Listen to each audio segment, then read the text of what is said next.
Welcome back to the channel, guys. Well, I'm in Spain. I'm on some beautiful Spanish mountain twisty roads, and currently we have some dry weather. So in this video we're going to be testing the new BMW F900s. So basically we've got the R version here and we've got the XR. Now these have been updated for 2025, a few little tweaks here and there. We'll talk you through all those tweaks. We'll also want to do a comparison to see how these bikes differ to actually ride. And from a dynamic point of view, hopefully it's going to stay dry. Hopefully we can really give them some bit of stick around the Spanish twisties, and we can sort of work out what these bikes are all about and help you make a decision of which one you might want to buy.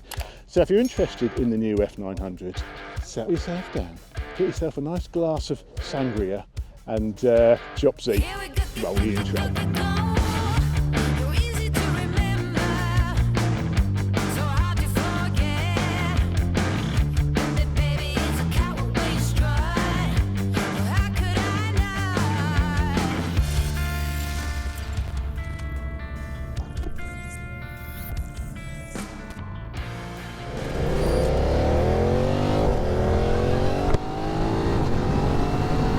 Good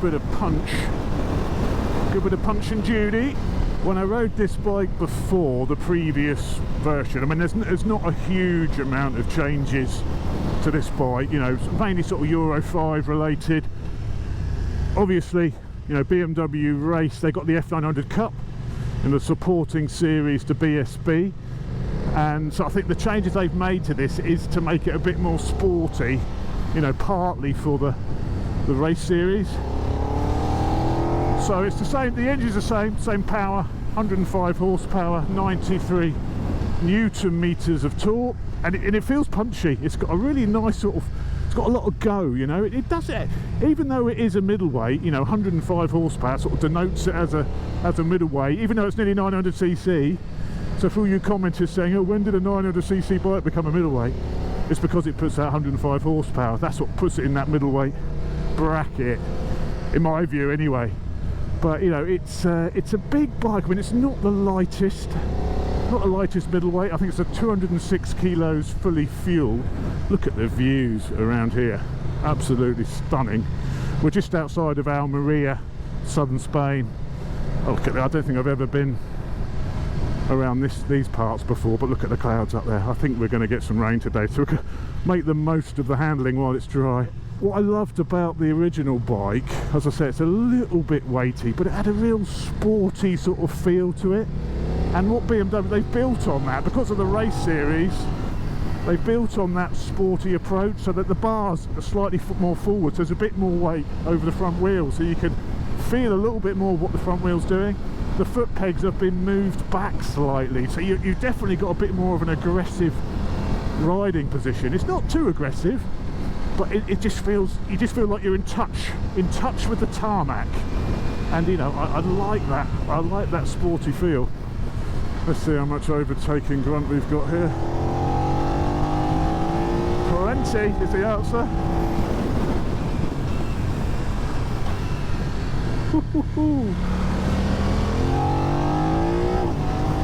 Yeah, it's going to be one of those rides, I think. Spend the whole time bouncing off the limiter. So the engine is the same, 105 horsepower, 93 Newton meters of torque.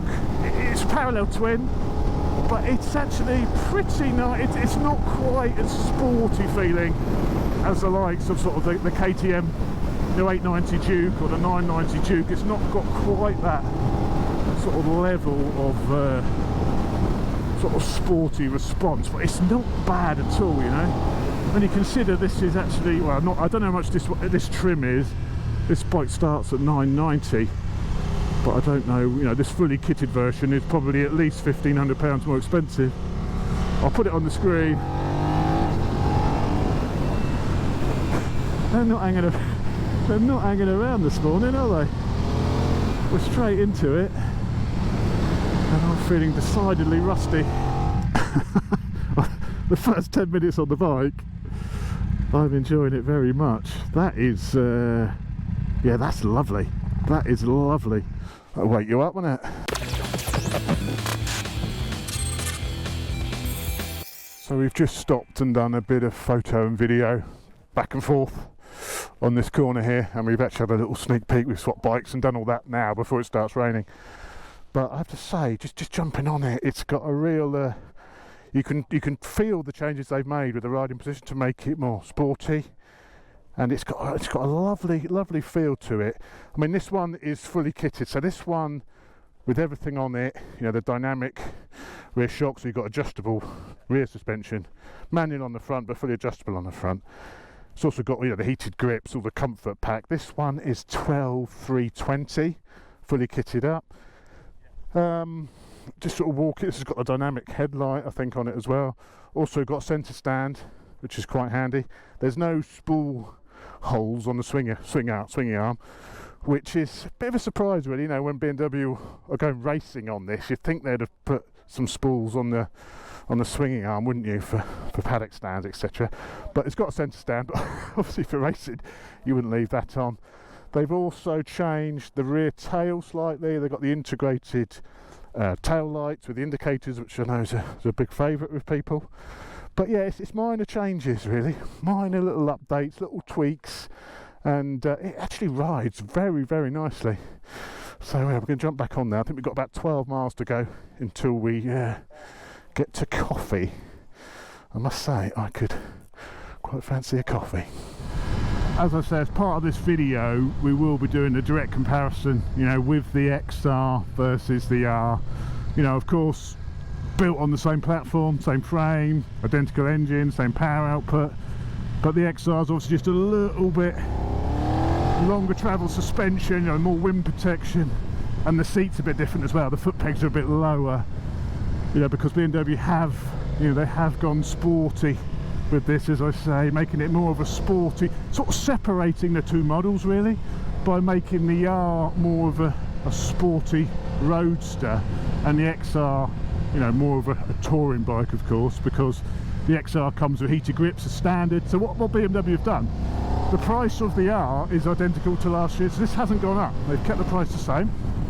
I think they're sort of forced into that a little bit, you know. I think Honda has really shaken up the market with pricing, so they couldn't up the price on this. This is $990 in base form. Bike comes with Pirelli Diablo 4s, I believe, and they're not, you know, they're not OE tyres. These are proper tyres, which when you're doing this, you know, that gives you a bit of confidence, doesn't it, to push on. Like I say, the riding position is really nice for this, you know. If you live in Spain, oh doggy, don't do anything silly, doggy. This one has the dynamic ESA, so this has a fully electronic rear shock including preload, so it's electrically adjustable with preload as well. I think it's all Marzocchi. Brembo brakes, the brake fit, I must say, you know, to throw a bike around like this, you've got to have confidence in it, you know, and that comes from having decent tyres, having decent brake feel. So you've got the Brembo calipers, braided lines, and there's a really nice feel to the brakes, I have to say, both front and rear, quite progressive.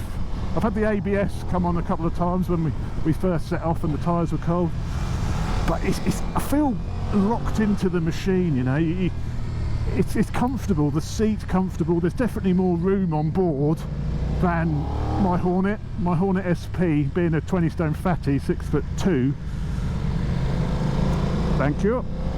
You are a bit locked in on the Hornet, so even though this is a middleweight and, you know, a smaller capacity machine, I get only about 100cc, I suppose, but there's definitely more room. This is more comfortable for me than my Hornet, because I guess, you know, everything this year, all naked machines are going to be compared to the Hornet, aren't they? The Hornet has definitely shaken up the market, I think that's fair to say. The gearbox has quite a sort of tight feel to it. I mean, these bikes only have 20 miles on. These poor bikes aren't even run in, so I think they're definitely having the hard braking. But the gearbox, you know, it's got a quick shifter blipper on this, which I think is an option. I think that is one of the packs. And the gear change is quite hard, quite firm. You've got to give it a good push. And I've got neutral there as I was rolling, but I've had a few struggled to find neutral a couple of times, but I think that is because the bikes are brand new. Let's have a look how many miles it's got on it. 28 kilometres. 28 kilometres. Poor old girl.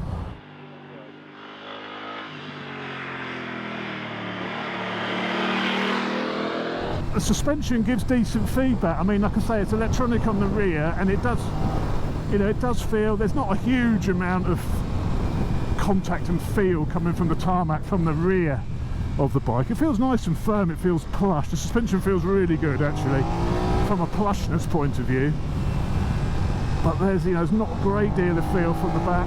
The forks are nice, you know, it's not giving me everything the tarmac's got. It's not, you know, ultimately sporty. It's quite a good compromise, I think, but there's a good amount of feel from the tarmac, enough.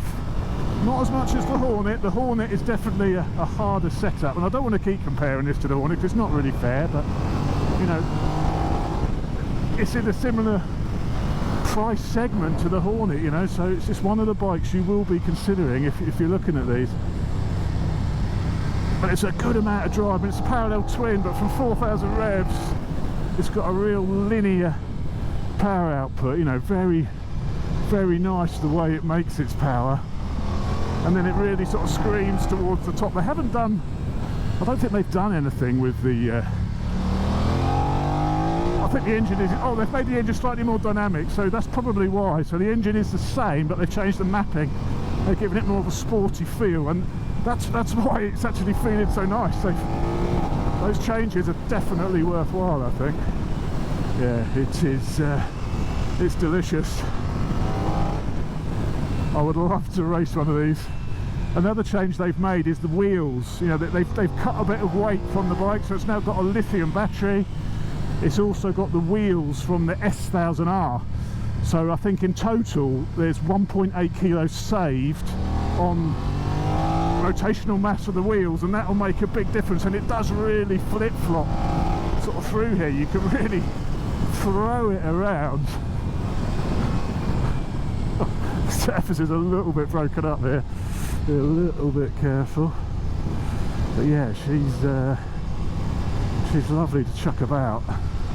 They've got everything flows nicely together, the brakes, the chassis, the feedback, the suspension. There's not too much weight transfer. Yeah, it doesn't really feel like a middleweight. It feels like a big, you know, a substantial machine that actually really handles. I really like it. I really like it.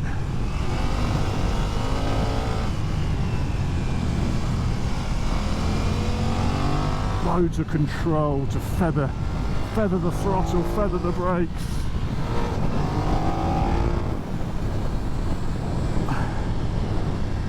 Oof. That was good fun.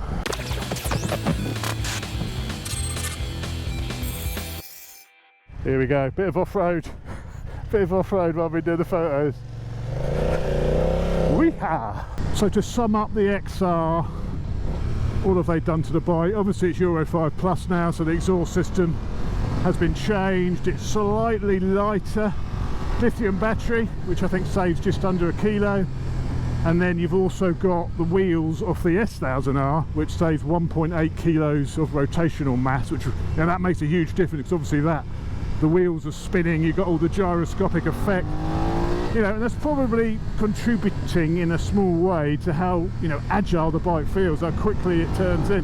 What I really like about this bike, and it's similar to the 990 Duke, I mean, it's not as dynamic as the 990 Duke, that is a more dynamic motorcycle, but this I mean, it's 209 kilos wet, so I say it's not the lightest bike, but that's because it's actually physically quite big. And even though, you know, I'm a tall big bugger, I don't feel too big for this bike. I probably maybe look a bit too big for it, we'll see in the photos, but I don't feel like I'm guerrilla riding a pit bike. There's a good amount of feel from the tarmac. It feels sharp, you know, the front end feels really nice. The front end goes where you point it. It's a lovely front end, and I think that change to the riding position, you know, has really helped with that. A bit more weight over the front wheel, your feet back a little bit, you know, it definitely feels a sporty machine now. But the power delivery is really strong. And for a parallel twin motor with 105 horsepower and 93 newton meters of torque, it does whiz along this thing, you know. And the power delivery is throughout the whole rev range, and it's got punch at the top as well. It has got something at the top. It doesn't run out and go, wheeze, a bit like the GSX-8S. It's got a very strong bottom end, similar to this. I mean, that really starts to go. That's 5th gear, but this does have something at the top, whereas the 8S is a little bit lackluster at the top of the rev range. Ooh, someone's hat. I nearly killed a hat. Not a cat, a hat.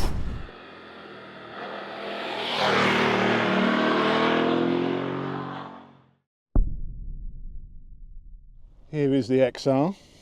So you say same paint scheme as the R, basically the same frame, same engines, all the exhaust systems are same wheels. So this also has the F900 R wheels, which are 1.8 kilos lighter, but you've basically just got more fairing, more protection on the XR.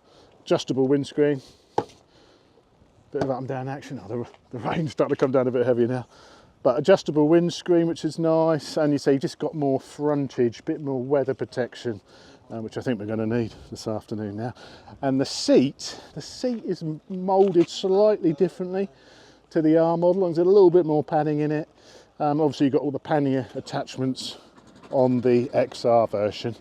But yeah, also centre stand, very nice. And but there she is. I do like the sort of headlight arrangement on the XR. You've got the running light sort of underneath, like on its big brother. I do think the front end actually looks really rather nice on the XR, and it would probably, I think, be my choice out of the two bikes. But let's talk about that when we jump on. So for 2025, what BMW have done with the XR is sort of tried to make it better value. Obviously, the same changes really that are on the R model. So it's got the lighter wheels, the 1.8 kilo lighter wheels, the lighter battery. You can tell straight away the difference with the screen. There's a lot more noise, a lot more wind blast with that screen. I mean, it really needs a little diffuser on the top, even though it's 30mm higher than the old screen. Actually, you may not even be able to hear me because of that wind noise. That's terrible. Go up, any better? If I scoot a little bit, you'll be able to hear me. You can tell straight away that, you know, it's a much plusher ride. It's longer travel suspension and it's soaking up the bumps. I didn't notice on the R that, you know, it was particularly harsh, but you can tell this is plusher. It's definitely a bit plusher on here. The pegs are a bit lower. You know, it was roomy on the R, but I guess there is a little bit more room on this. The one thing I mentioned, you know, I love that sports dash view. And now, you know, used to have to select that every time you turn the bike on and off, and it was a bit annoying. Now they've got it so finally it stays on all the time if you've got it selected, because that is, in my view, that's the best dash to have. Not only do you get the lean angle sensors, you know, it's just a nicer layout with the rev counter and everything. You know, the packs and everything are exactly like the R model. So, you know, the base bike comes with fully adjustable suspension now. So before, on the old bike, the forks were manually adjustable. Now they are fully adjustable. The price has increased slightly on the XR. On the R model, they've kept the pricing the same. The price has sneaked up slightly on the XR. Can't remember how much. I'll put it on the screen, but it's sneaked up a little bit. Oh, this is a lovely route. The suspension is lovely, actually, I have to say, and it's still very flickable. I mean, I think this really can do 95% of what the R model can do, but offers a plusher ride and more wind protection. Yeehaw!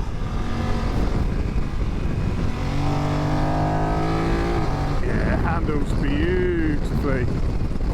Feels very well balanced. You know, that extra bit of travel, I think it's making it a little, it feels a little bit more, it is a bit more weighty, and it takes a little bit more effort to change direction, but it's still just full, it flops. I think there's a little bit less at the top maybe when you rev it, and brakes on the R. Oh, look at these roads. Absolutely outrageous, isn't it?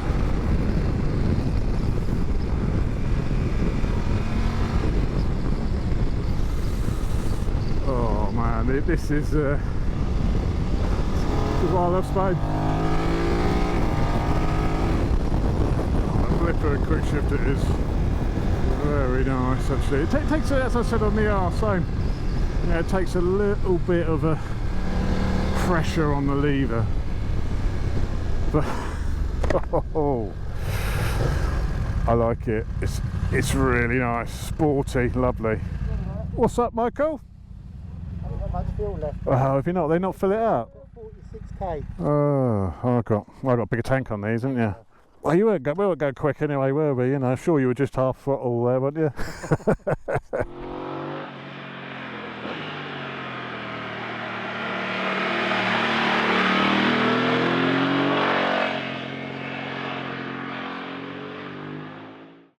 So throwing it through the twisties back there, I could tell straight away, yeah, because I think the taller suspension and the fact you're a bit higher, that you can definitely notice obviously a bit more weight transfer on and off the brakes. It's not as sporty as the R. When we did the photos this morning, I was thinking, well, actually I think I prefer the XR, but I think if you're really on it, the R does have a slight edge. Could just be the weight distribution, the riding position, a bit more weight over the nose. And I think the actual throttle map is different as well. This is a bit less at the top on the XR, but it's still, you know, incredibly agile, incredibly nimble. I'll scoot down here so you can hear me. So the brakes don't feel quite as much power there because of the weight transfer, I think. It could have a different pad material in and all that. It's still got loads of, you know, I'm not feeling the brakes are lacking in any regard.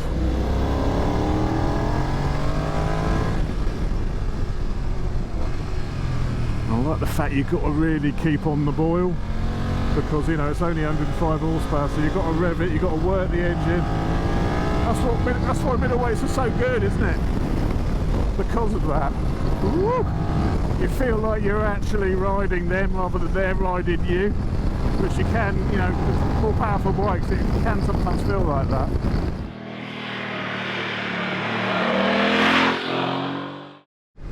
So the F900 XR, it's impressive, really impressive. And I think on these sorts of roads, you know, we've had some faster roads as well, but not once today, riding these bikes, have I thought, I need more power. Not once.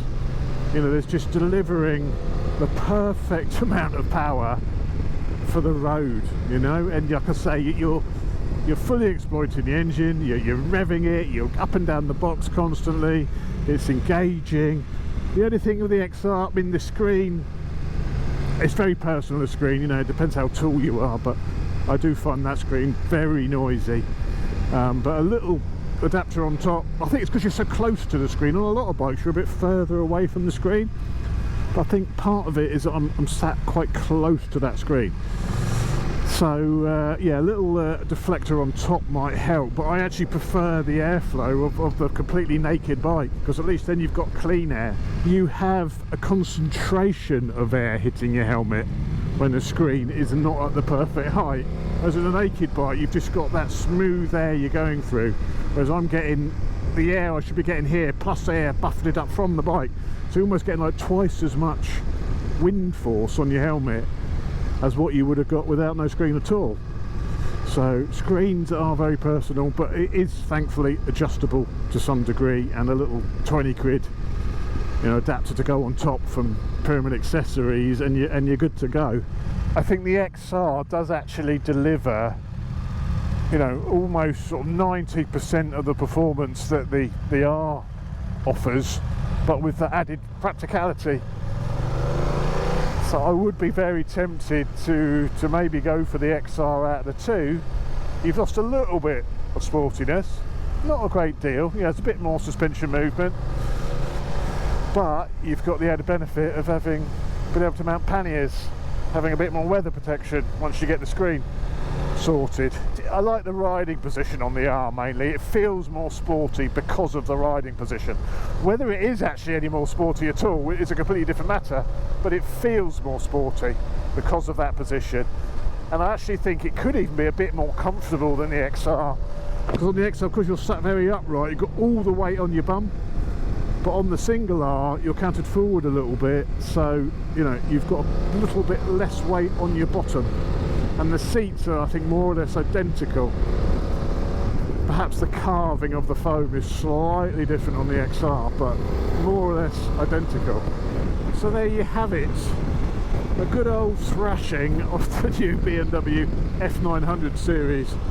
And I've been impressed with both of them, if I'm absolutely honest. Both perfect road bikes. I think the R looks like a big naked machine. It looks as big as the the S1000 R, whereas I think the XR version looks a bit small.